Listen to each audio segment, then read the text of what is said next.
जय श्री कृष्ण, जय श्री श्याम।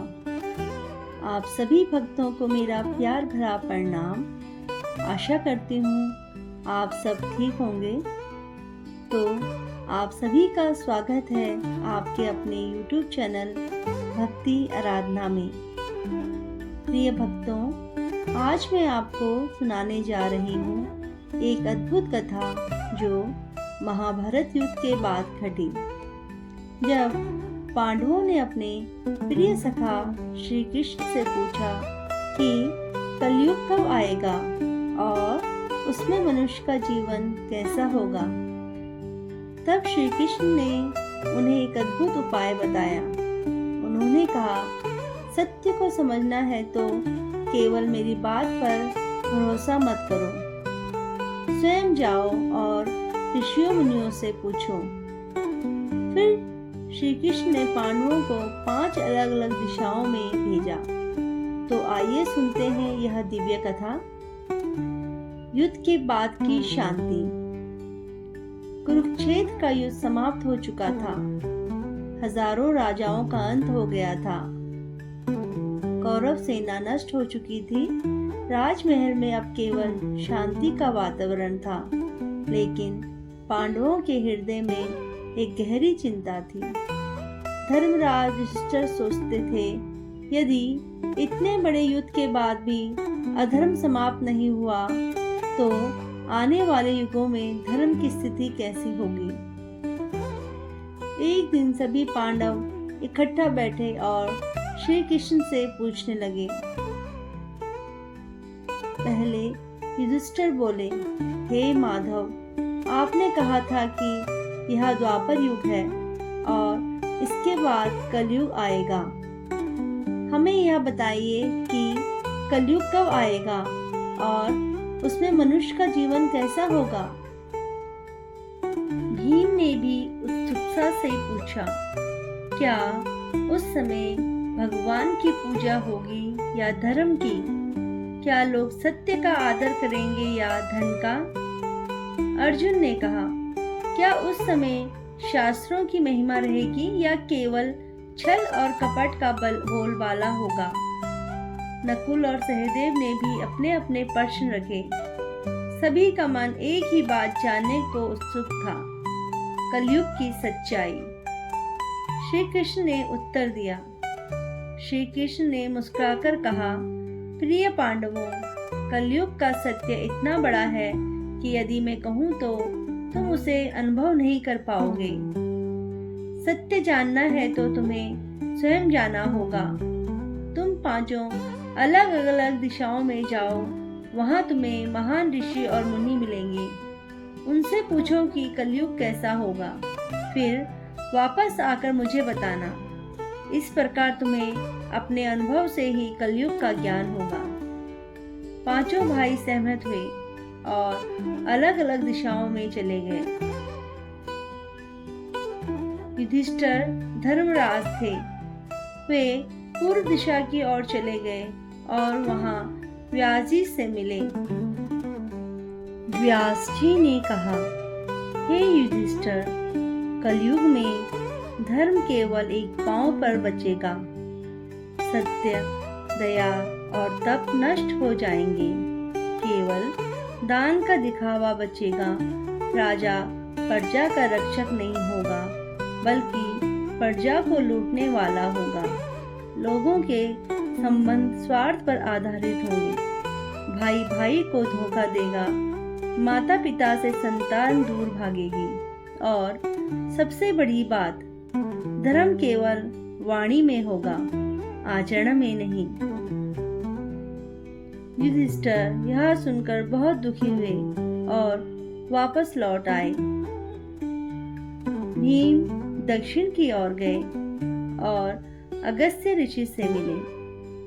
अगस्त्य ऋषि ने कहा, हे भीम, कलयुग में बलवान नहीं बल्कि धनवान की पूजा होगी। मनुष्य केवल धन के लिए धर्म करेगा। दान केवल दिखावे के लिए होगा।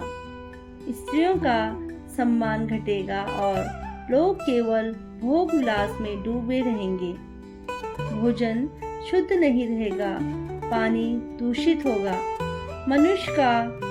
मनुष्य का आयु काल छोटा होगा, लोग क्रोधी और अधीर होंगे, जो सत्य बोलेगा उसका अपमान होगा। भीम का हृदय व्याकुल हो उठा। वे सोचने लगे, धन ही यदि सबसे बड़ा होगा तो धर्म कहाँ बचेगा। और वे लौट आए। अर्जुन पश्चिम की ओर गए। वहां उन्हें एक साधु मिले। साधु ने कहा, हे अर्जुन, कलयुग में शस्त्र केवल स्वार्थ के लिए उठाए जाएंगे। युद्ध धर्म की रक्षा के लिए नहीं, बल्कि लोभ और क्रोध के लिए होंगे।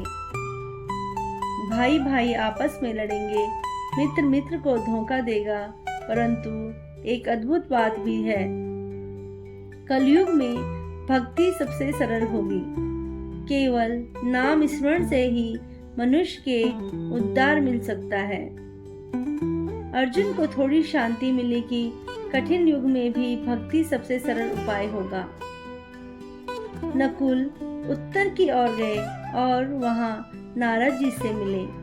नारद जी ने कहा, हे नकुल, कलयुग में धर्म केवल आडंबर बन जाएगा। मंदिर तो बहुत होंगे, परंतु मनुष्य के हृदय में श्रद्धा नहीं होगी। लोग दिखावे के लिए पूजा करेंगे, कपट और छल बढ़ेगा। लेकिन हे नकुल, कलयुग की एक विशेषता भी है, जो भी सच्चे मन से भगवान का नाम लेगा उसका उद्धार हो जाएगा। नाम स्मरण ही कलयुग का सबसे बड़ा वरदान है। नकुल यह सुनकर प्रसन्न हुए कि भगवान की भक्ति सबके लिए सुलभ होगी। सहदेव ध्यान मग्न स्वभाव के थे। वे आकाश दिशा में गए और वहां महान ऋषियों से मिले। ऋषियों ने कहा, हे सहदेव, कलयुग में मनुष्य की आयु बहुत छोटी होगी। लोग 50-60 वर्ष जीना भी कठिन समझेंगे। जीवन में रोग और दुख बढ़ेंगे। परंतु यदि मनुष्य अंत समय में भी भगवान को पुकारे तो उसका उद्धार हो जाएगा। कलयुग में मोक्ष पाना अन्य युगों की तुलना में सरल है, क्योंकि भगवान नाम में ही प्रकट होंगे। सहदेव लौट आए और भाइयों से मिले। पांचों पांडव लौटकर श्री कृष्ण से मिले और उन्होंने अपने अनुभव सुनाए। सभी ने कहा कि कलयुग कठिन है, अधर्म, स्वार्थ, कपट और लोभ से भरा हुआ है। श्री कृष्ण ने तब कहा, प्रिय पांडवों, तुमने जो सुना वह सत्य है। कलयुग कठिन होगा, परंतु इसमें एक वरदान भी है। नाम स्मरण और भक्ति ही सबसे बड़ा मोक्ष होगा। जो भी मनुष्य सच्चे मन से ईश्वर का नाम लेगा उसका उद्धार निश्चय है। यही कारण है कि कलयुग को भक्ति का युग भी कहा जाता है या कहा जाएगा। कलयुग का वर्णन किस पुराण में है? पांचों पांडवों ने श्री कृष्ण से पूछा। श्री कृष्ण ने बताया, कलयुग का वर्णन शिव पुराण में भी लिखा गया है, जिसमें कलयुग में धर्म का ह्रास होगा और अंत समय में शिव का स्मरण ही मोक्ष देगा। गरुड़ पुराण में भी है। गरुड़ पुराण में विस्तार से वर्णन है कि कलयुग में मनुष्य पापों में डूबेगा, परंतु भगवान विष्णु का नाम लेने से वह मुक्त हो जाएगा।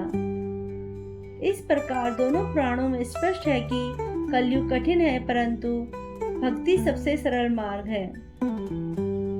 तो भक्तों, आपने सुना कि कैसे पांडवों ने श्री कृष्ण के आदेश से अलग अलग दिशा में जाकर कलयुग के लक्षणों को जाना।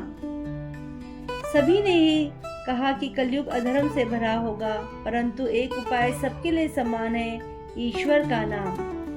भले ही युग कितना भी कठिन क्यों ना हो, जो सच्चे मन से भगवान का स्मरण करेगा उसका उद्धार निश्चित है। यही संदेश शिव पुराण और गरुड़ पुराण दोनों से मिलता है। भक्तों, यदि आपको यह कथा अच्छी लगी हो तो चैनल को लाइक, शेयर और सब्सक्राइब करना ना भूलें। साथ में प्रेस टू आइकॉन बटन भी दबाएं ताकि आपको ऐसे दिव्य और अद्भुत कथाएं सुनने को मिलती रहें। मिलते हैं अगली कथा में बहुत जल्द। तब तक के लिए आप सभी को शुभ रात्रि। जय श्री कृष्ण, जय श्री श्याम।